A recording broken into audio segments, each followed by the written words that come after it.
Good evening everybody. सभी को नमस्कार, राम राम, सत श्री अकाल, अस्सलाम वालेकुम, राधे राधे, जय श्री कृष्ण। तो लास्ट क्लास में हम आपसे बात कर रहे थे topic real numbers, number system.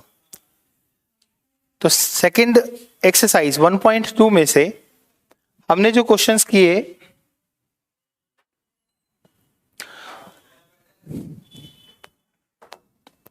वो था कि how to do factorise a number in terms of prime factors. मतलब अभाज्य गुणनखंडों के रूप में किसी संख्या के गुणनखंड अगर निकालने हो और सीधा हम सवाल को सॉल्व करने लग जाएं तो फिर हमारी एक वीकनेस हमारी स्पीड को स्लो करती है, and that weakness is clear to us. What? Rule of divisibility, जैसा कि मैंने कल आपसे प्रॉमिस किया था। तो कुछ रूल्स आपको पता होने चाहिए, 3 का, 4 का, 5 का, 6 का, 8 का, 9 का, 11 का, 10 का, जो कि आपके क्वेश्चन में आपकी हेल्प करते हैं। और यहाँ आपको प्राइम नंबर और को प्राइम नंबर के बारे में भी पता लग जाना चाहिए, क्योंकि आगे जाके 1.3 में को प्राइम की कहीं ना कहीं नॉलेज की जरूरत आपको पड़ेगी। राइट? को प्राइम क्या है, कंपोजिट क्या है, राइट जी? तो चलिए बात करते हैं सबसे पहले हम रूल ऑफ डिविजिबिलिटी की।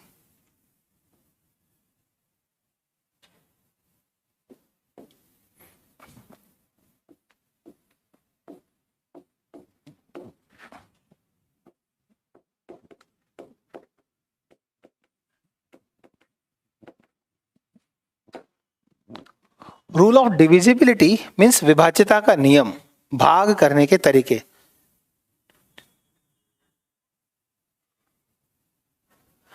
Sir you have completed this portion tomorrow if you, but से मैंने इस पोर्शन को जब कल किया था फर्स्ट क्वेश्चन को, तो मैंने उसमें रूल ऑफ डिविजिबिलिटी पढ़ाया नहीं था। Right sir, please teach us rule of divisibility, I am teaching. Okay, तो चलो रूल ऑफ डिविजिबिलिटी में हम बात करते हैं कि सबसे पहले हमें कैसे पता लगता है कि कोई नंबर 2 से डिवाइड होगा। जैसे मैं आपसे पूछूं कि एक नंबर लिखा मैंने यहां पर 4, 5, 6, 7, 8, और आपसे ये क्वेश्चन करूं कि क्या ये नंबर 2 से डिवाइड होता है, इज इट डिविजिबल बाय 2? तो आप कहते हैं यस सर, मतलब तुरंत ही आप लोग बोल देते हैं यस सर ये डिविजिबल बाय 2 है। तो यार आपने इतनी जल्दी कैसे डिवाइड कर लिया? सच तो ये है कि आपने सारे नंबर को डिवाइड किया ही नहीं। यहां पर आपने सिंपली इसकी एक डिजिट 8 को डिवाइड किया, और 8 के 2 से एग्जैक्टली डिवाइड होने पर आपने डिक्लेयर कर दिया कि ये पूरा नंबर 2 से डिविजिबल होगा। ऐसा क्यों? आप देखिए कि जब आप 2 की डिविजिबिलिटी प्रिपेयर करते हैं तो उस समय उसकी पावर होती है 1, और इस 1 पावर का मतलब है लास्ट डिजिट। रूल के हिसाब से last digit of the number you will test by 2। तो रूल ऑफ डिविजिबिलिटी में 2 का नियम यह हुआ कि आखिरी का अंक 2 से भाग होना चाहिए। यही मैं अगर आपसे कहूं कि एक और नंबर मैंने लिया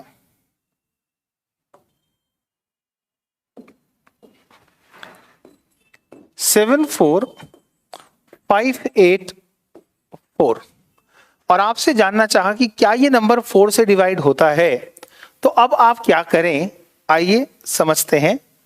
यहां पर आप समझेंगे कि 4 को आप सही मायने में एग्जैक्टली लिख सकते हैं 2 की पावर 2। तो इस पावर से पता लगता है क्या लास्ट 2 डिजिट्स मीन्स अगर नंबर की लास्ट 2 डिजिट्स 4 से डिवाइड हो गई तो ये नंबर एग्जैक्टली 4 से डिविजिबल होगा। तो मीन्स 84 बिल्कुल 4 दूनी 8, 4 एकम 4 बिल्कुल डिवाइड होगा। It means it is a divisible by 4। अब आता है कि अगर आपको 8 के बारे में सोचना चाहिए तो वो आप लिख सकते हैं 2 द पावर 3, मीन्स इसका सेंस निकलेगा last 3 digits of the given number. मान लीजिए कि मैंने आपको नंबर 857 684 ये दिया, और आप ये जानना चाहते हैं कि ये नंबर 8 से डिवाइड होगा या नहीं होगा, तो आपने कितने नंबर को ट्राई करना है? लास्ट 3 डिजिट से बनने वाला नंबर, यानी कि 3 डिजिट नंबर। साउंड नहीं आता है सर। क्लियर है? ओके। अब देखिए कि 6 8 4, अगर 8 से इस नंबर को डिवाइड करें तो आप बोलेंगे 8 पंजे 8 सत्ते 56, 8 अठे 64, राइट? साउंड आ रहा है? ओके। कोई कह रहा है नो साउंड सर। आ रहा है साउंड? हाँ, it is not divisible by 8 because जब आप 684 को 8 से डिवाइड कर रहे हैं तो 8 अठे 64 करने के बाद 8 पंजे 40 आप करेंगे और फाइनली जो 4 होगा वो रिमाइंडर बचने की वजह से आप कह सकते हैं नॉट डिविजिबल बाय 8, राइट? तो ये नॉट डिविजिबल बाय 8 हुआ। अब इसी तरीके से आप 16, 32, 64 इनके अगर नियम बनाना चाहें तो आप बना सकते हैं। 4 digits, 5 digits, 6 digits and so on. इसे जैसे जैसे बढ़ाएंगे वैसे वैसे क्लियर होता चला जाएगा। आई होप आपको इतनी बात समझ आ गई होगी। अब इतनी बात समझ आने के बाद मैं अगर आपसे कहूं कि आपने कौन कौन से नियम सीखे, हम तो सिखाने लगे थे 2 के, हाथ लगा 2 का, 4 का। Yes sir, because any composite number can express uniquely as product of prime. तो हम अब इतनी सी बात अगर समझ गए हैं, 2 की पावर 1, 2 की पावर 2, 3, 4, 5 से या 6 से जो नंबर बनता है उनका डिविजिबिलिटी किस नंबर के लिए प्रिपेयर होता है, तो ये आपने कुछ नियम सीख लिए, राइट? हिंदी में बता दो सर।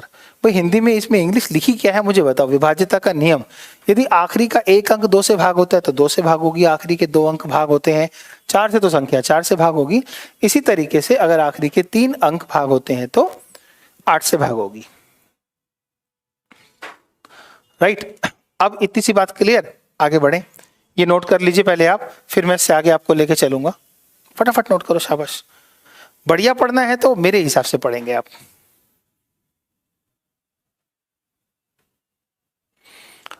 नोट कर लीजिए, done.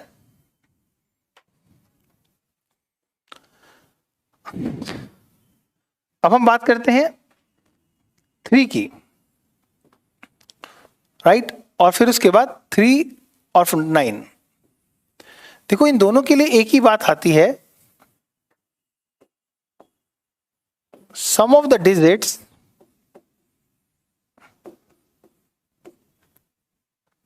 sum of the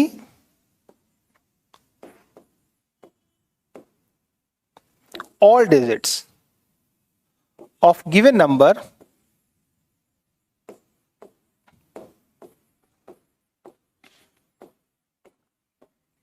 must be divisible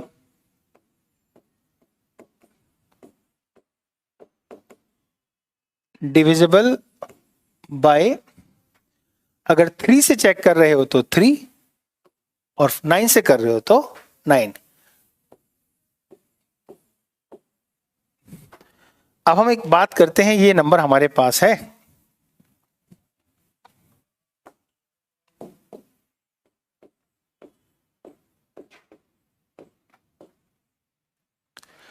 क्या ये नंबर 3 से डिविजिबल है या नहीं, right? If sum of the digit of the given number is divisible by 3, right, then the number is divisible by 3। और अगर 9 से करें तो 9। तो हम देखते हैं कि हमारा सम ऑफ द डिजिट क्या आया।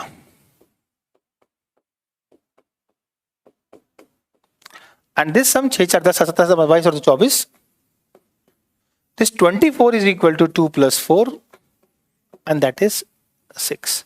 So we can say 46752 is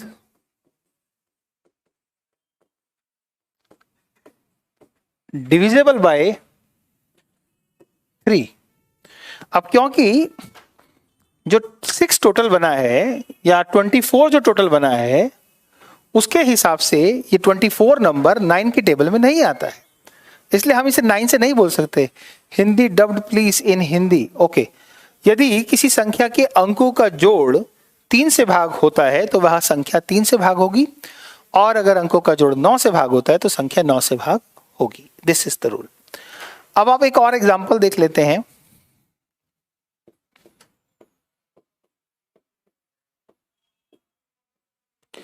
this is the number we have and let's see that is divisible by what. अच्छा, जो नंबर 9 से डिवाइड हुआ वो 3 से जरूर होगा, लेकिन जो 3 से डिवाइड हो वो जरूरी नहीं है कि 9 से डिवाइड होगा, राइट? सो अब देखो हम ध्यान से, 4 + 5 + 7 + 2 + 6 + 3 + 8 + 1 and this sum is equal to 9 और 18 36 और टोटल आया 36 एंड 36 को अगर आप और फर्दर सॉल्व करें तो दिस इज 9 और 9 9 से डिवाइड होता है। So yes we can say the number we have written 4572 6381 is divisible by 9 and 3 also। जो 9 से भाग होगा वो 3 से तो होगा ही। Clear? Both divisible by both, दोनों से डिवाइड होगा। अब इससे आगे अगर हमें 3 का और 9 का पता लग गया तो आप देखिए कि आपको और किसका पता लग चुका है। Let's see in the next page what we have learned. आप यहां तक क्लियर है, संतुष्ट हैं, समझ आ गया है? हाँ, आज एक ही क्लास होगी बेटा। I have some work, I have to go somewhere, so that's why I will take one class only and tomorrow is holiday and day after tomorrow you will have again on Saturday double class। अब आप देखिए कि आपने थोड़ी देर पहले सीखा था rule किसका? 2 का, 4 का, 8 का, 16 का, राइट? और अभी अभी सीखा है किसका? 3 का। तो मैं कॉम्बिनेशन बना रहा हूं आपके लिए 2 का, 4 का, 8 का, 16 का और यहां 9 का। आप देखिए कि मैं कैसे नियम आपको सिखा दूंगा, याद करवा दूंगा।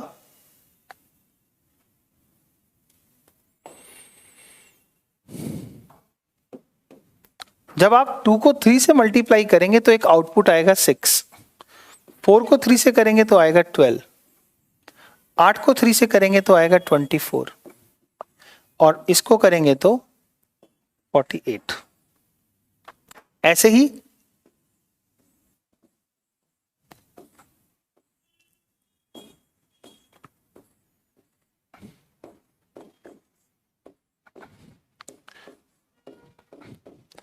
मीन्स आप रूल की बात करें, रूल ऑफ 6, 12, 24 और 48 क्या है? क्योंकि 6 इस समय अभी अभी बना है 2 इंटू में 3, ये बना है 4 इंटू में 3, ये बना है 8 इंटू में 3 और ये बना है 16 इंटू में 3।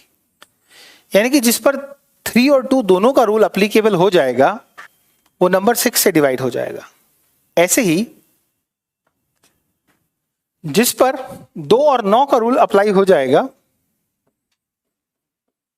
वो 18 से, 4 और 9 का रूल अप्लाई हो जाएगा वो 36 से, 8 और 9 का 72 से, इसी तरीके से 16 और 9 का 144 से। मतलब आपको वो रूल भी पता लग रहे हैं जो आपने कभी पढ़ने की सोची भी नहीं होगी, राइट?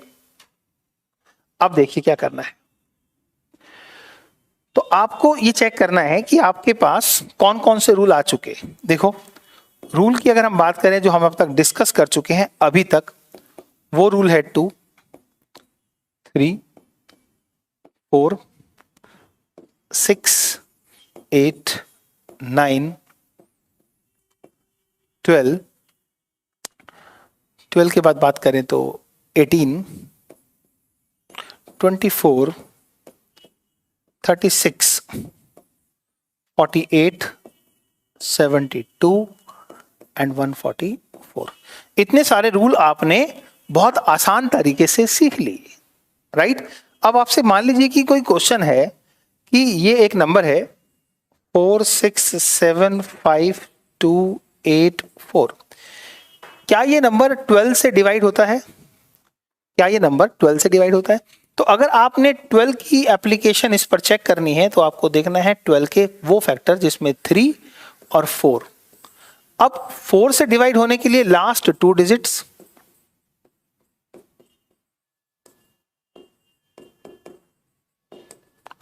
और 3 से सम ऑफ द डिजिट्स।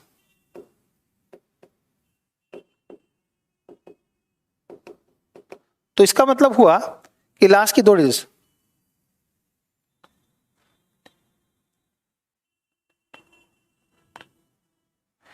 अब यहां पर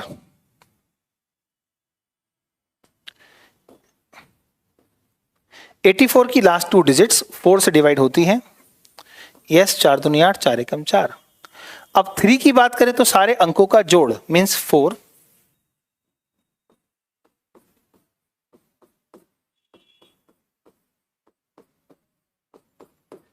दिस इज 4 से 10 7 17 17 5 22 और 2 24 और 8 32 और 4 36। This sum is equal to 3 plus 6, that is 9. Yes, it is divisible by 3 and as well as last 2 digit divisible by 4. So whole number 4675284 is divisible by 12. I hope आपको मेरी बात समझ आ गई होगी क्या कि ये सारे के सारे रूल सिर्फ इसी बेस पर टिके हुए हैं कि जब आप रूल याद करें तो आपको 2 का रूल बेसिक पता हो, 3 का पता हो, 4 का पता हो और 6 का ना पता हो तो आपके दिमाग में बात आए कि मैं ऐसे 2 फैक्टर करूं जो एक दूसरे के लिए को प्राइम हो, मींस उनका HCF जो हो वो 1 हो, मतलब एक के अलावा और कोई कॉमन फैक्टर ना हो, यानी कि रूल ऑफ 2 और 3 की एप्लीकेशन। ऐसे ही अगर आपको 8 का पता है, 9 का पता है और 12 के लिए आप कंफ्यूज हैं तो को प्राइम 3 इंटू में 4 यानी कि जिनका HCF 1 हो। ऐसे अगर आप 9 के लिए सोच रहे हैं तो 2 फैक्टर्स 2 एंड 9, नॉट 6 एंड 3। 6 और 3 को प्राइम नहीं हो सकते, उनका जो फैक्टर है वो 3 कॉमन हो जाएगा, तो यहां पर 1 ही होना चाहिए। ऐसे ही जब 24 को सोचेंगे तो आप सोचेंगे 8 इंटू में 3, क्योंकि ये को प्राइम होंगे। ये होगा 4 9 36, ये होगा आपका 16 3 48 और ये होगा 8 9 72। जो बात बताना चाह रहा हूं उसे बहुत इंपॉर्टेंट है, समझ लोगे तो समझ आ जाएगा। यहां मैं आपको बताना चाह रहा हूं को प्राइम नंबर्स वो नंबर हैं जिनके बीच में जो फैक्टर है, कॉमन फैक्टर जो है वो 1 है, 1 से ज्यादा नहीं है। राइट और रॉन्ग? इतनी बात आपको समझ आई होगी। तो आपको रूल 2 का, 3 का, 4 का, 6 का समझ आया। तो इसके बाद क्या समझाना है मैंने अभी बताता हूं, फटाफट नोट कर लीजिए। जिनकी जरूरत है उन्हीं चीजों की बात करेंगे, जिनकी जरूरत नहीं है उनकी बात नहीं करेंगे, क्योंकि आगे जाके आपको कंपटीशन मैथमेटिक्स पढ़ना है। फिलहाल नहीं, फिलहाल सिर्फ काम की चीज।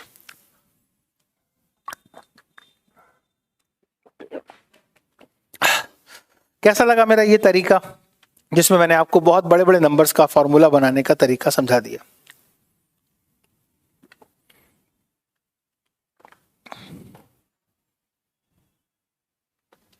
हो गया नोट? आगे चलते हैं। अब बात करूं कि 5 रूल ऑफ 5 है ना, रूल ऑफ 5 की अगर बात करें तो आप देखो 5 की टेबल 5 10 15 20 25 एंड सो ऑन। आपको यहां ऑब्जर्व करना है यूनिट प्लेस, इकाई का स्थान। यूनिट प्लेस पे आपको 5 और 0 के अलावा कुछ नहीं दिखाई दिया, राइट? तो अगर मैं आपसे ये कहूं, अगर मैं आपको ये बता दूं कि अगर 5 से किसी नंबर के डिविजिबल होने की बात आप चेक कर रहे हैं तो उसके यूनिट प्लेस पे 0 या 5 होना चाहिए। 6 आपको समझा चुका हूं, 7 की रिक्वायरमेंट नहीं है, 8 हो गया, 9 हो गया, 10। रूल ऑफ 10 की बात करते हैं। 10 की टेबल ही लिख लो, 10 20 30 40 50 एंड सो ऑन। यहां पर भी आपको यूनिट प्लेस ही देखना है और यूनिट प्लेस पे कोई प्रोबेबिलिटी नहीं है, जीरो होना चाहिए। अगर यूनिट प्लेस पे जीरो होगा तो आप डैम श्योर कह सकोगे कि वो 10 से डिवाइड होता है। 12 में आपको बता चुका हूं, तो रूल ऑफ 11 की बात करते हैं। 11 को अगर आप देखें तो 11, 22, 33, 44 और आगे तक जाओ 121 एंड सो ऑन आप जाओ तो आप देखेंगे 11 के मल्टीपल्स तो 11 से डिवाइड होते ही हैं।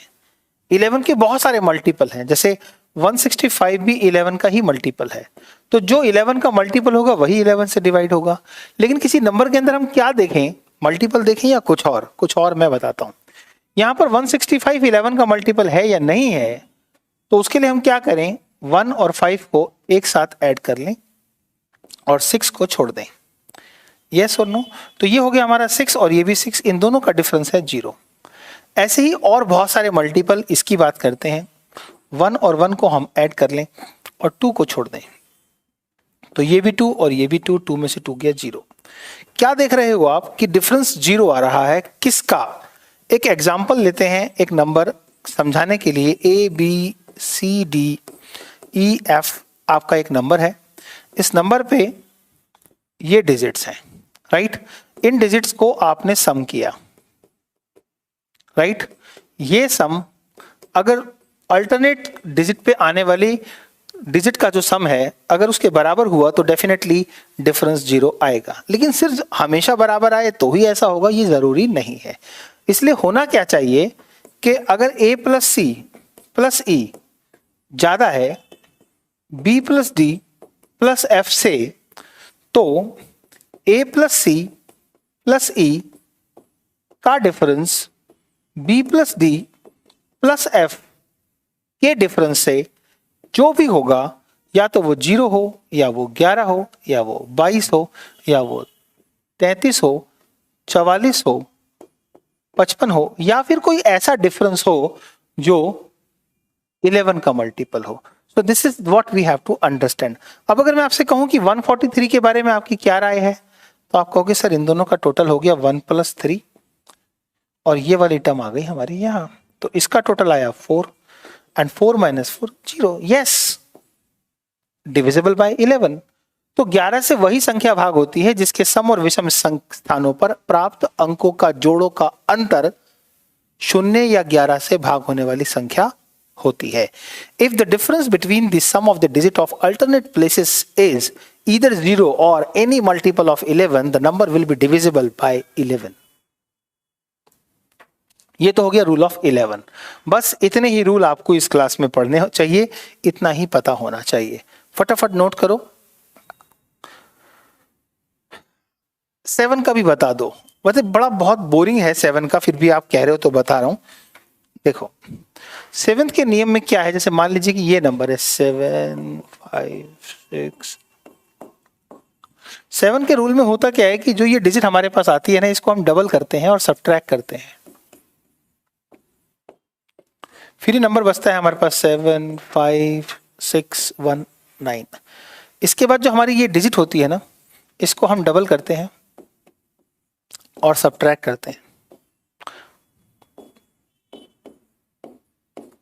इसके बाद ये जो डिजिट हमारी होती है ना, इसको हम डबल करते हैं और सब्ट्रैक्ट करते हैं।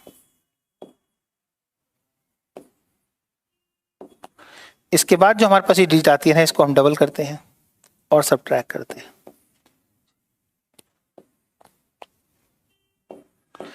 फाइनली आप देखते हैं कि 58 जो है वो 7 की टेबल में नहीं आता है, इसलिए ये नंबर 7 से डिविजिबल नहीं है। So this is not a very good method, but it is a method, but it is not required to know. आपने कहा तो मैंने बता दिया, बाकी इसकी कोई खास जरूरत नहीं है।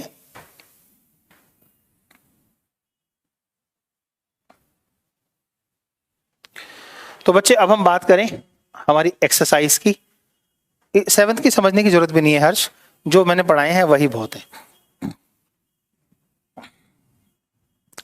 हम सेकंड क्वेश्चन की बात करें। पूर्णांकों के निम्नलिखित युग्मों के एलसीएम और एचसीएफ ज्ञात कीजिए तथा इसकी जांच कीजिए कि दो संख्याओं का गुणनफल एलसीएम इनटू में एचसीएफ हमारे पास क्या शो करता है, राइट?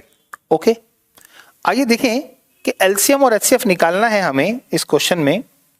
तो सबसे पहले हम फर्स्ट प्रॉब्लम की बात कर लेते हैं। प्रॉब्लम है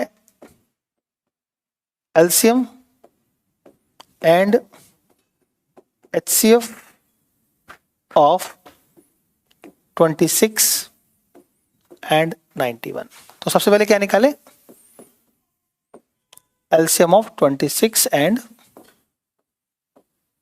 91।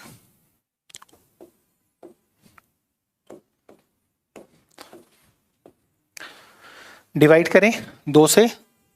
अभी सिखाया डिविजिबिलिटी रूल, क्योंकि ये 2 से डिवाइड हो सकता है। अब 3 से, टोटल देखो 4 है और ये 10 है, नहीं हो सकता।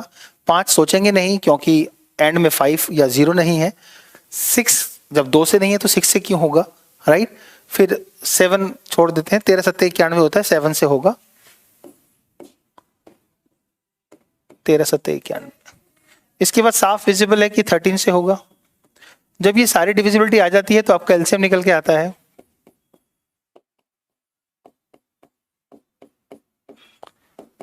राइट? 13 7 91, 91 दूनी 182। So the LCM of these two number is 182। अब आती है बात इसी में HCF ऑफ 26 एंड 91। तो 2 तरीके हैं हमारे पास। फैक्टर मेथड हम यूज कर सकते हैं।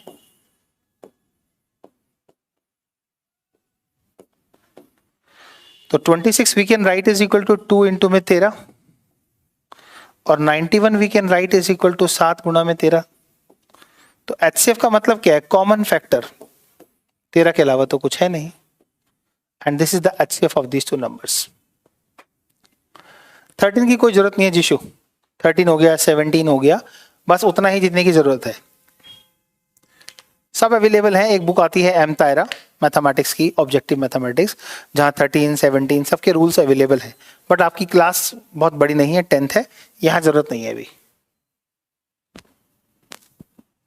नोट कीजिए।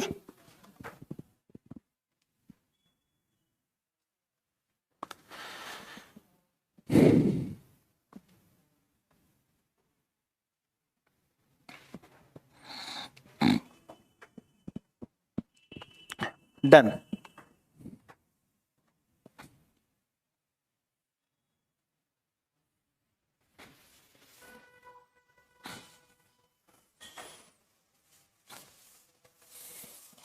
इसी का सेकंड पार्ट देखते हैं।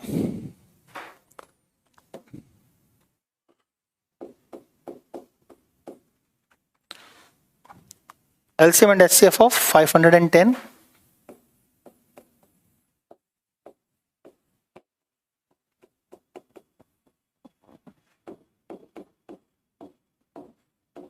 एंड 92। तो सबसे पहले LCM ऑफ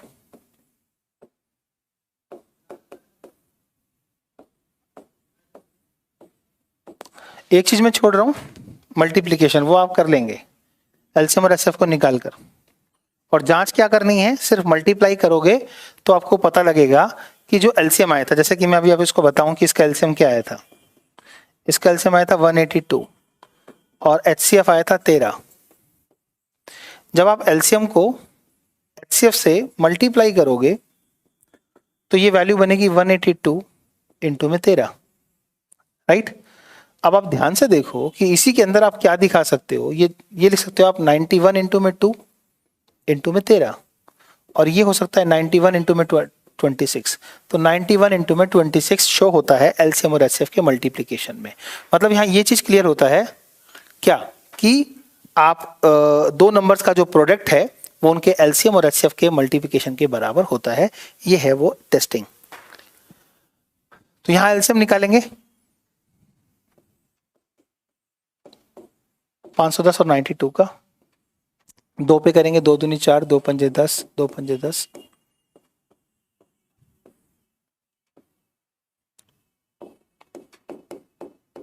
दो दूनी 4, 2 तिया 6। अब आप 3 से करेंगे, 3 8 24, 3 पंजे 15। 5 से करेंगे, 17 पंजे 85, फिर 17 से करेंगे एंड फाइनली 23 से करेंगे. So LCM will B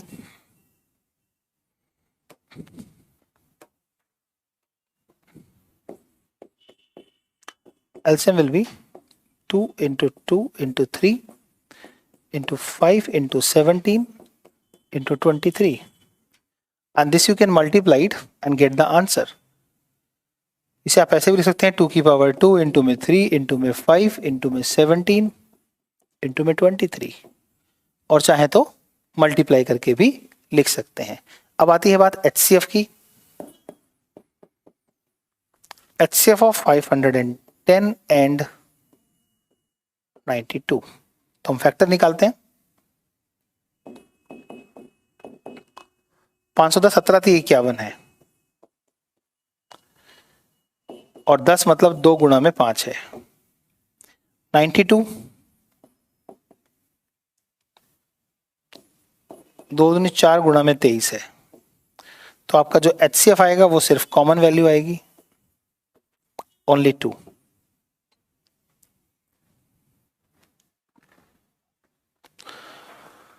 I hope कि थर्ड क्वेश्चन आप सेल्फ ट्राई कर लेंगे.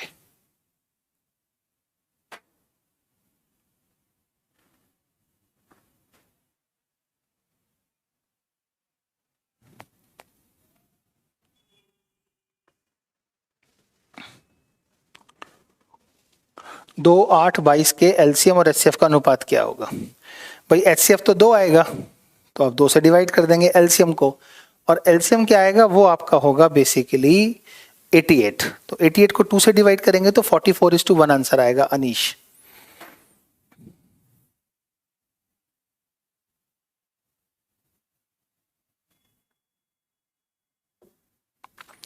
थर्ड क्वेश्चन, अभाज्य गुणनखंड विधि द्वारा निम्नलिखित पूर्णांकों के एलसीएम और एचसीएफ ज्ञात करो. अब अभाज्य गुणनखंड विधि क्या है? प्राइम फैक्टराइजेशन है. तो third question, LCM and HCF by prime factorisation method.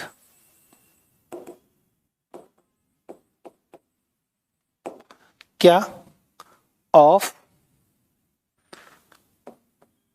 12, 15 and 21. तो आप पहले एलसीएम निकालिए. LCM of 12, 15, 21. कैसे? प्राइम फैक्टराइजेशन मतलब 2 दूनी 4 तिया 12, 15 मतलब 3 पंजे 15, और 21 मतलब 3 सत्ते 21. इसे आप पहले एक्सपोनेंशियल फॉर्म में लिख लो.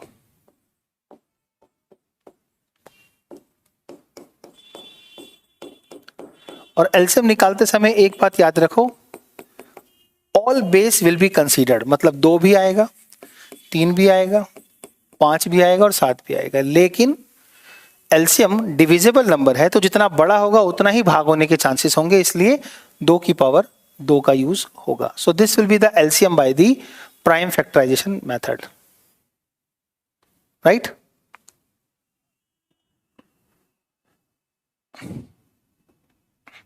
ये हो गया हमारा 2 दूनी 4 पंजे 20, 20 तिया 60, 7 6 सत्ते 42. Sorry, this is LCM.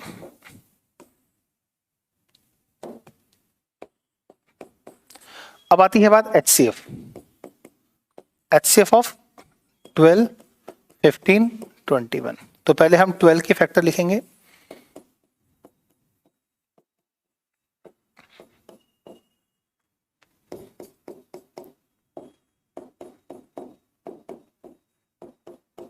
फिर 21 के,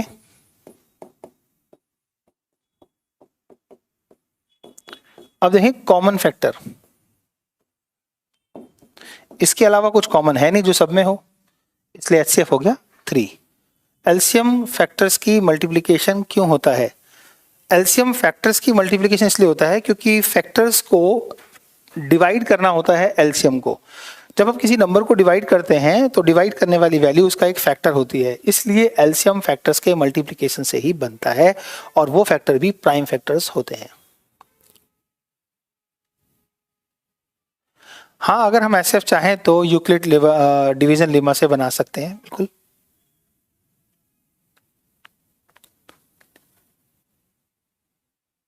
दो, हाँ, अकेला क्यों नहीं लिया?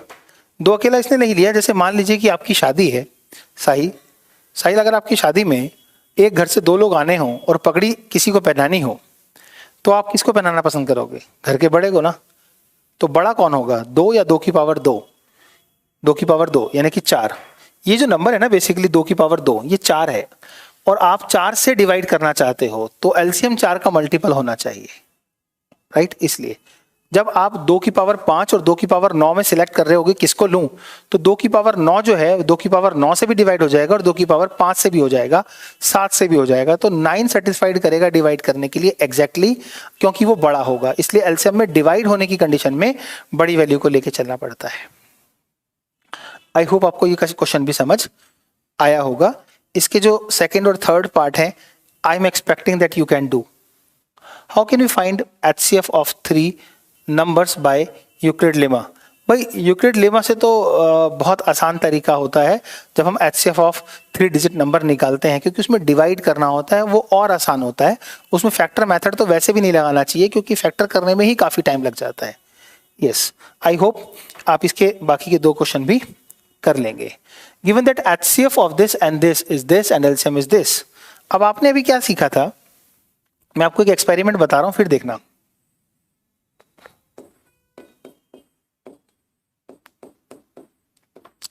एक नंबर 1 है जो कि 20 है, एक नंबर 2 है जो कि 24 है। अगर मैं आपसे कहूं कि n1 को आप n2 से मल्टीप्लाई करेंगे तो क्या आएगा? आप बोलेंगे सर 480। अब मैं कहूं कि एलसीएम ऑफ 20 एंड 24 क्या आएगा? तो आप कहोगे सर इनका एलसीएम आना चाहिए, 20 के फैक्टर हो गए 2 दूनी 4, राइट? दूनी 4 पंजे 20 और 8 के आ गए इसमें से 2 और 3, यानी कि ये फैक्टर हो गया आपका 120, राइट? और एचसीएफ अगर आप इनका निकालेंगे तो दोनों संख्याएं 4 से भाग होती हैं, यानी कि 2 गुणा 2 कॉमन होगा और ये 4 आएगा।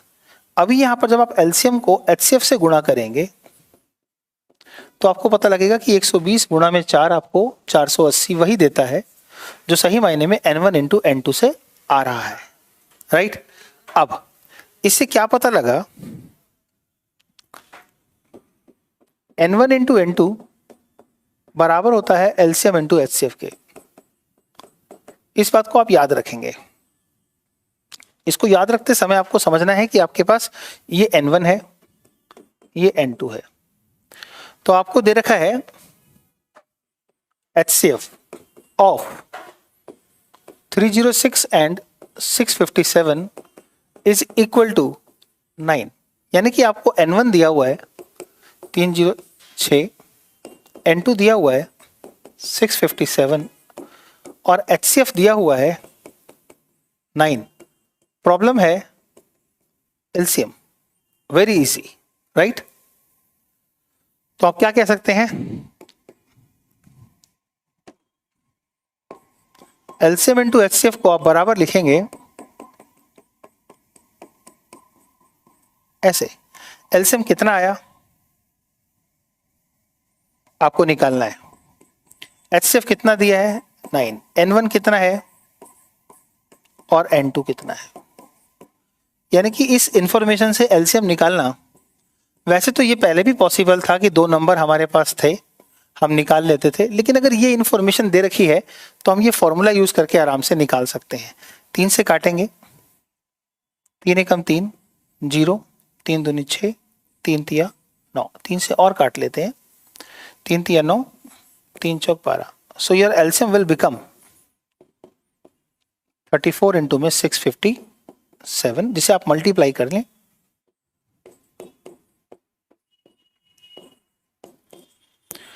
4 सत्ते 28, 4 पंजे 20 और 2 22, 4 6 24 और 2 24, 2 26, 3 7 21, 3 5 15 और 2 17, 3 6 18 और 1 19, 9 और 2 11, 1 12,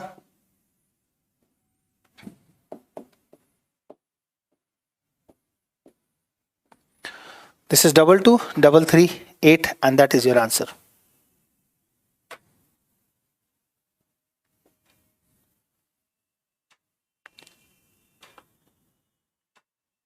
Yes, it is only for 2 numbers.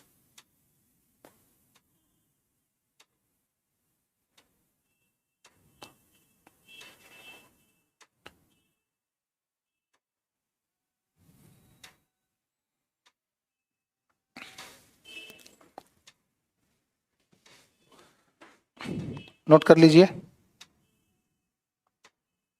Done. समझ आ गया हो sir. y n1 n2 is equal to LCM एसएफ2. बेटा 2 से ज्यादा नंबर पे ये प्रॉपर्टी एप्लीकेबल कभी हो ही नहीं सकती जिशु. ये इसकी लिमिटेशन है कि ओनली 2 नंबर्स. 3 नंबर पे आप ट्राई करके देख लो एक्सपेरिमेंट करके, तो ये हमेशा सेटिस्फाइड नहीं करेगा, लेकिन 2 नंबर पे हमेशा करेगा.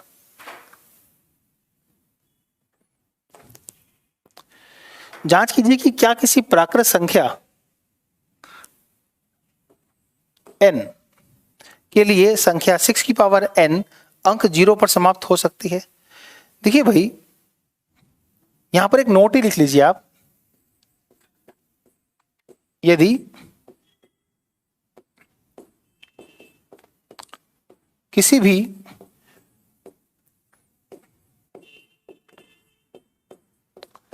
संख्या के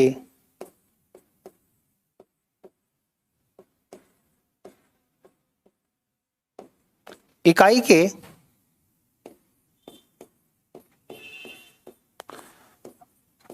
स्थान पर 0 आता है तो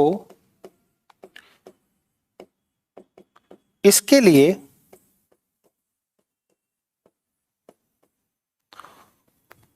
उसके अभाज्य गुणनखंडों में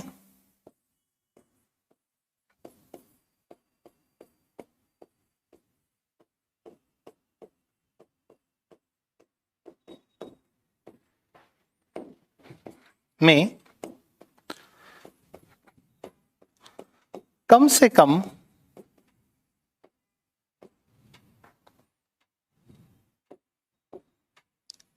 एक बार 2 तथा 5 दोनों का होना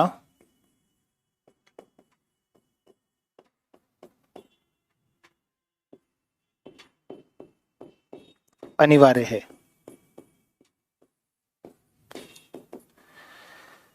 इस बात को समझिए. If the product of number of factors is giving you 0 at last, that is only possible if, English बोल रहा हूं बेटा, if there is a 1 factor 2 or 5 at least. अगर ये नहीं हुआ तो कभी भी 0 नहीं होगा. अब इस बात को ध्यान से देखिए कि आपके पास 6 है ना, इसकी पावर n है, तो 6 के जो फैक्टर है वो 2 इंटू में 3 है. तो यहां पर since in prime factors of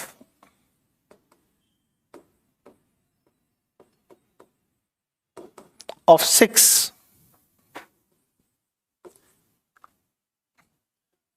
we are not getting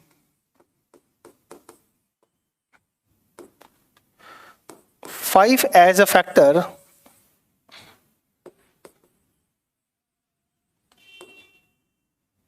since in prime factors of 6 we are not getting 5 as a factor,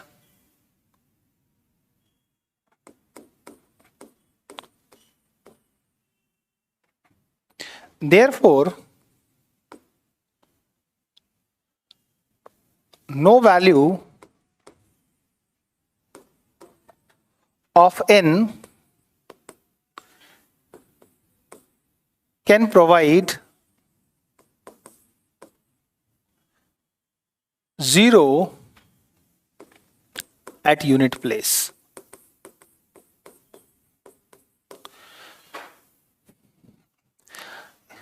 क्योंकि 6 के अभाज्य गुणनखंडों में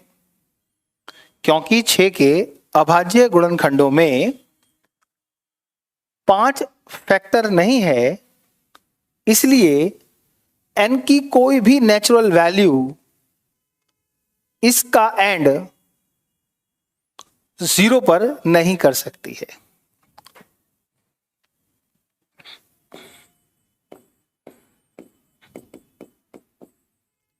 जैसा कि 6 के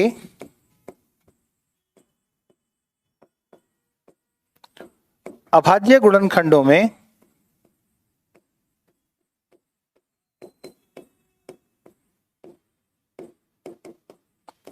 5 एक गुणनखंड नहीं है,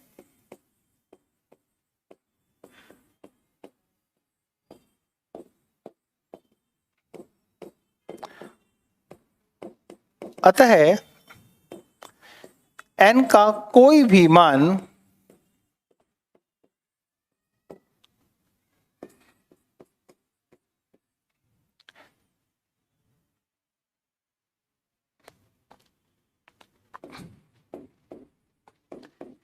इकाई के स्थान पर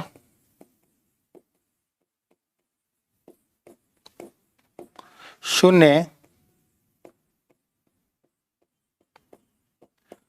नहीं दे पाएगा।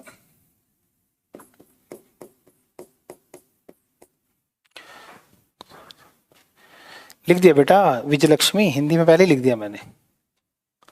सो I hope it is clear to you. English में भी लिख दिया, हिंदी में भी लिख दिया। In English here we can say, यदि किसी भी संख्या के इकाई के स्थान पर शून्य आता है, if we are getting the unit place right at of any number, तो इसके लिए उसके अभाज्य गुणनखंडों में कम से कम एक बार 2 या 5 तथा 5 होना, दोनों का होना जरूरी है। For that in the prime factors there must be one factor of 2 and 5।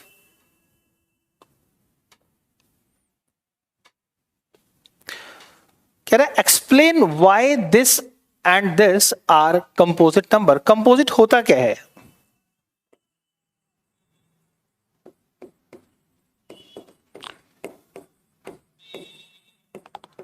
Composite number को हम बोलते हैं भाज्य संख्या। अब भाज्य संख्या मतलब जिसके 2 से अधिक गुणनखंड होते हो। जैसे अगर मैं कहूं कि प्राइम नंबर क्या है,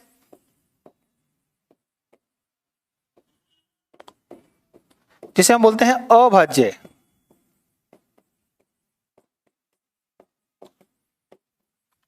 तो एक अभाज्य संख्या जिसे आप 2 बोल रहे हैं, उसके अंदर सिर्फ 2 फैक्टर हैं, 2 into में एक नंबर इटसेल्फ और एक 1। 3 को भी हम प्राइम नंबर बोलते हैं क्योंकि वो क्या है 3 into में 1, ये 2 फैक्टर। 5 को भी हम प्राइम नंबर बोलते हैं क्योंकि उसमें number itself and 1 can divide it. अगर इससे ज्यादा फैक्टर हो तो हम उसे कंपोजिट नंबर बोल सकते हैं, मतलब 2 से ज्यादा फैक्टर होने चाहिए। क्लियर है? देखें, एक बार देख लेते हैं। तो हमारे पास पहली वैल्यू है 7 into 11 into 13 प्लस 13। यहां आप सीधे सीधे क्या कीजिए भाई, 13 को कॉमन निकाल लीजिए और अंदर बचेगा 7 into में 11 plus 1।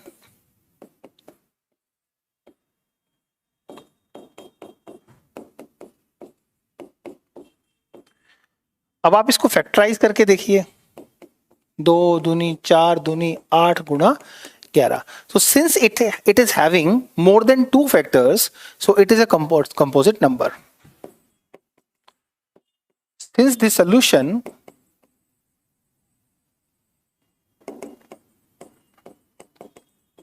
having more than 2 prime factors,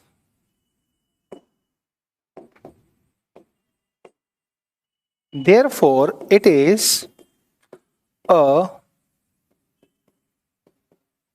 composite number. Clear?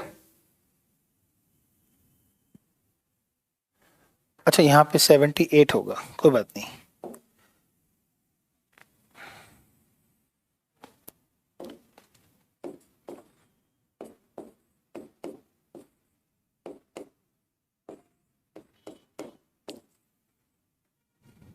Okay,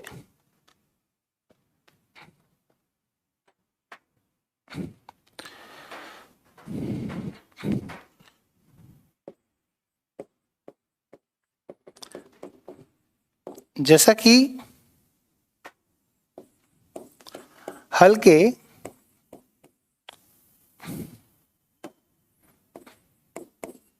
दो से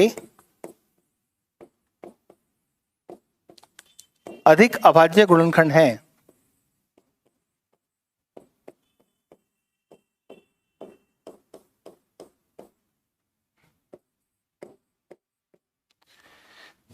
अतः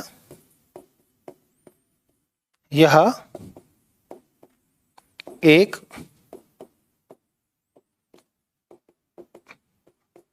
भाज्य संख्या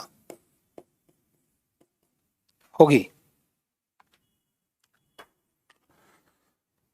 इसका सेकंड पार्ट आप खुद सॉल्व कर लेंगे। This is the second number.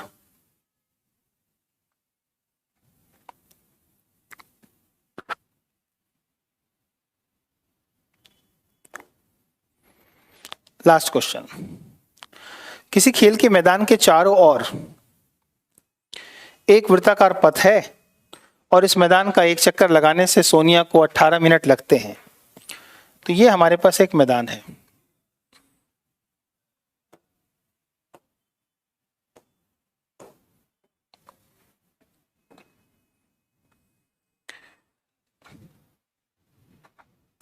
Right? अब इस मैदान पर थोड़ा सा और दिखा देते हैं आपको।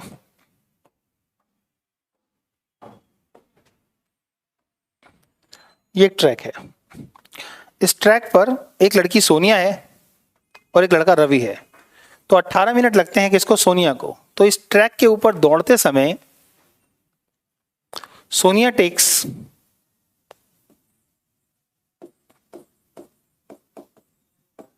18 मिनट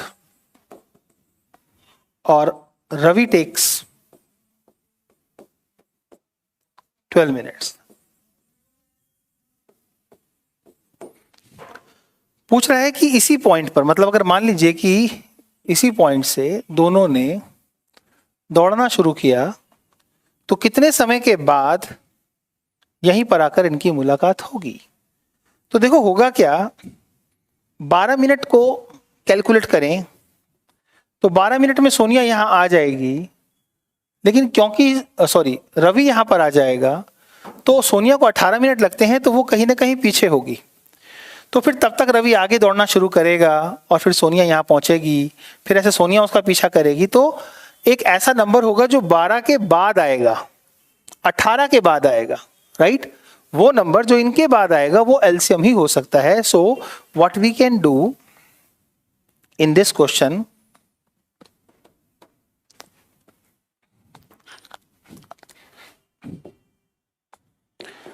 एलसीएम ऑफ 12 एंड 18 वो हम निकालेंगे।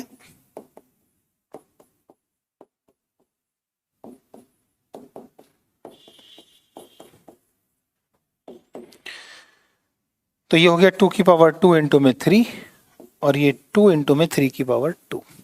सो LCM will becomes maximum power 2 की पावर 2 और 3 की power 2 and that is 4 into में 9 मीन्स 30। 36 मिनट में ऐसा होगा जब दोनों इसी पॉइंट में मिलेंगे। 36 मिनट में होगा क्या? देखो 18 को आपने 2 से मल्टीप्लाई किया तो 36 आया, 12 को आपने 3 से मल्टीप्लाई किया तो 36 आया। इसका मतलब है रवि लेगा 3 राउंड। रवि के राउंड्स की बात करें तो वो होंगे 3 और सोनिया लेगी कितने राउंड्स? सोनिया लेगी, हाँ ठीक है, रवि लेगा 3 राउंड और जो राउंड्स होंगे वो सोनिया के होंगे 2। तो एग्जैक्टली जब दोनों के 2 और 3 राउंड हो जाएंगे तो 36 मिनट पर इसी पॉइंट पर दोनों की मुलाकात हो जाएगी. So this is the end of the class today. Will meet you day after tomorrow. Happy Christmas.